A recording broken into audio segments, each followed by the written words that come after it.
বন্ধুরা বর্তমানে ফেসবুক ইনস্টাগ্রামে গেলে আমরা ঠিক এই ধরনের ছবিগুলো দেখতে পাই, যেখানে পাহাড়ের মধ্যে নাম লেখা থাকে অথবা কোনো জায়গার নাম লেখা থাকে বড় করে, দেখতে খুবই আকর্ষণ লাগে। এই ভাইরাল ছবিটি কিভাবে আপনি তৈরি করবেন মোবাইল দিয়ে, সেটি এখন আমি দেখাবো। আপনি আমার চ্যানেল নতুন হয়ে থাকলে অবশ্যই চ্যানেলটি সাবস্ক্রাইব করে নেবেন। তো চলে যাচ্ছি আমাদের মোবাইল স্ক্রিনে, জাস্ট কীভাবে এটা তৈরি করব সেটা আমি এখন দেখাবো। তো প্রথমেই আপনাকে এই ছবিগুলোতে যে লেখা স্টাইলটা রয়েছে, সেই লেখা স্টাইলটা বা ফন্টটা আমরা কোথা থেকে ডাউনলোড করি সেটা আগে ডাউনলোড করে নিই। প্রথমে আমরা চলে যাব গুগল ক্রোম সফটওয়্যারটিতে। এই গুগল ক্রোম সফটওয়্যারে গিয়ে আমরা সার্চ দিব আরবান জঙ্গল ফন্ট। এই লিখে গুগল সার্চ আমরা করব, এই যে এখানে জাস্ট URBAN আরবান জঙ্গল ফন্ট, এই লেখাটি লিখে আমরা সার্চ করব। এই ফন্টটির নাম হচ্ছে এটা। তো প্রথমে যে ওয়েবসাইটটি চলে আসলো DA ফন্ট, এই DA ফন্ট থেকে আমরা এটা ডাউনলোড করব। প্রথমে যে লিঙ্কটি দেখাচ্ছে এটি আমরা ক্লিক করলাম।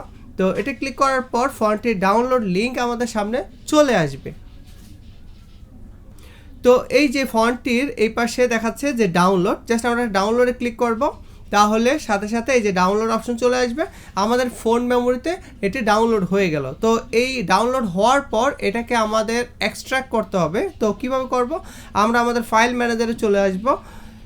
আপনার কাছে যে ফাইল ম্যানেজার অ্যাপ রয়েছে সেটিতে যাবেন, অথবা গুগল ফাইলস নামে একটি অ্যাপ রয়েছে, সেই অ্যাপটি ডাউনলোড করে নিতে পারেন। ফাইল ম্যানেজারে চলে আসার পর আমরা ইন্টারনাল স্টোরেজে চলে যাব, এখান থেকে ডাউনলোডসে চলে যাব। যেহেতু আমরা এটা ডাউনলোড করলাম এবং এখানে সেভ হলো, তো এখান থেকে আমরা এই যে দেখছি যে আরবান জঙ্গল জিপ লেখা, এই জিপ ফাইলটিকে আমরা এক্সট্রাক্ট করব। তো প্রথমে এটাতে একটা ক্লিক করব, করার সাথে সাথে এখানে এক্সট্রাক্ট দেখাচ্ছে, এক্সট্রাক্টে ক্লিক করব এবং ডানে ক্লিক করব। তো হয়ে গেল আমাদের ফন্ট এক্সট্রাক্ট করা। তো এখন আমরা এখান থেকে বের হয়ে যাব। এবার আমরা প্লে স্টোরে চলে যাব। ফটো এডিটর আমাদের ডাউনলোড করতে হবে। সো যে কোনো ফটো এডিটরে করা যাবে। তো আমি দেখাবো পিক্সেল ল্যাব এই অ্যাপটি থেকে। তো প্লে স্টোর থেকে আমরা পিক্সেল ল্যাব দিয়ে আমরা সার্চ করব পিক্সেল ল্যাব। জাস্ট এই সফটওয়্যারটি আমরা চালু করব, ওপেনে ক্লিক করলাম। আপনার বেলায় যদি ইনস্টল করা না থাকে, ইনস্টল ক্লিক করে তারপর ওপেন করে দিবেন। তো এই সফটওয়্যারটি চালু হয়ে গেল।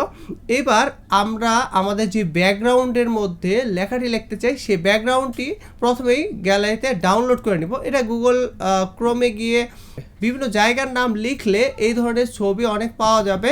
তো আমার অলরেডি কয়েকটি ছবি ডাউনলোড করা হয়েছে। আমরা এখান থেকে এই যে 3 ডট উপর থেকে এখানে ক্লিক করার পর ইউজ ইমেজ ফ্রম গ্যালারি, এখানে গেলাম। তাহলে আমার ডাউনলোড করা ছবিগুলো দেখাচ্ছে বা আমার গ্যালারির ছবিগুলো দেখাচ্ছে। এখান থেকে আমি যে কোনো একটি ছবি চুজ করে নিলাম, জাস্ট আমি এই ছবিটিকে চুজ করলাম। এবার এই ছবি ক্রপ করতে বলছে, সো আমি পুরো ছবিটা যতটুকু রাখতে চাই এটা সিলেকশন হওয়ার পর টিক চিহ্নতে ক্লিক করলাম। ওকে, এখন আমার ছবি চলে আসলো। এবার আমার এই যে লেখাটা দেখাচ্ছে নিউ টেক্সট, এইখানে এই লেখাটাকে আমরা চেঞ্জ করে দিব এবং আমার মন মতো আমি একটা লিখে দিয়ে দিব। তো এখানে ডাবল ক্লিক করলাম, করার সাথে সাথে এই লেখা কাটা এবং এডিট করার অপশন চলে আসলো। এখান থেকে আমি আমার নামটি আমি লিখে দিলাম। ওকে, আমি আমার নাম ক্যাপিটাল লেটারে লিখে আমি এটা এখানে চলে আসলাম। এবার আসি, এই লেখার স্টাইলটি এখন আমাদের পরিবর্তন করে নিতে হবে। করার জন্য আমরা এখান থেকে এই যে এ লেখা, এই যে নিচে যে মেনুগুলো দেখাচ্ছে এখান থেকে একে ক্লিক করব এবং এখান থেকে স্ক্রল করে এটাকে টানতে টানতে চলে আসবো এই যে ফন্ট লেখা AB, জাস্ট এখানে ক্লিক করব। তাহলে অনেকগুলো ফন্ট চলে আসবে। তো আমরা যে ফন্টটি ডাউনলোড করলাম সেটা কিন্তু এই লিস্টে থাকার কথা না। তো এইটা থাকবে হচ্ছে মাই ফন্টে গেলে, মাই ফন্টেও আসে নাই, তো এখানে আমাকে অ্যাড করে নিতে হবে। তো এই যে এখানে দুইটা অপশন দেখাচ্ছে প্লাস প্লাস, তো দ্বিতীয় একবারে ডান দিকে যেই বাটনটা দেখাচ্ছে ফোল্ডার প্লাস, তো এইটাতে ক্লিক করব। আমাদের যে ফন্টটি ডাউনলোড করেছিলাম আরবান জঙ্গল ফন্ট, এই ফন্টটি যেখানে রয়েছে সেখানে চলে যাব। তো আমরা চলে গেলাম ডাউনলোডসে এবং আমাদের ফন্টটি রয়েছে জাস্ট এইটার মধ্যে। এখানে চলে এসে আমরা অ্যাড ডিরেক্টরিতে ক্লিক করলাম। দেখেন আমাদের ফন্টটি কিন্তু ডাউনলোড হয়ে গেল। জাস্ট এই ফন্টটিকে আমরা চুজ করে দিলাম এবং ওকে দিয়ে দিলাম। তাহলে আমাদের লেখাটি কিন্তু ঠিক ভাইরাল যে লেখা সেই রকম হয়ে গেল। এবার আমাদের লেখার সাইজটা বড় ছোট করে নিতে পারি এবং এখান থেকে সাইজ এবং আরও অনেক অপশন কিন্তু পাওয়া যাবে। আমরা জাস্ট সাইজ থেকে একটু ছোট করে দিই। ওকে, এই তো ছোট করে নিলাম। তো এবার আমরা আমাদের সুবিধা মতো জায়গায় এটাকে প্লেস করে দিলাম, যে কোনো জায়গায় আমরা প্লেস করতে পারি। সো আমি একটা জায়গা চুজ করলাম এবং এখান থেকে টিক চিহ্নতে ক্লিক করলাম। এই যে আমাদের ফন্ট, আমাদের এডিট কিন্তু শেষ বলতে গেলে। এবার আমাদের এই ছবিটিকে সেভ করে নিতে হবে। সেভ করার জন্য আমরা এখান থেকে আবার চলে যাব এই থ্রি ডটে যাওয়ার পর এক্সপোর্ট ইমেজ, এই এক্সপোর্ট ইমেজে ক্লিক করব। এবার এটা সেভ টু গ্যালারিতে, আমরা গ্যালারিতে সেভ করব। সো এখান থেকে সেভ টু গ্যালারিতে ক্লিক করলাম। ওকে, শেষ। আমাদের গ্যালারিতে এটা কিন্তু সেভ হয়ে গেল, বিজ্ঞাপন আসছে, আমরা এটাকে ক্লোজ করে দিই। সো এখন আমরা এটাকে গ্যালারিতে গিয়ে পেয়ে যাব।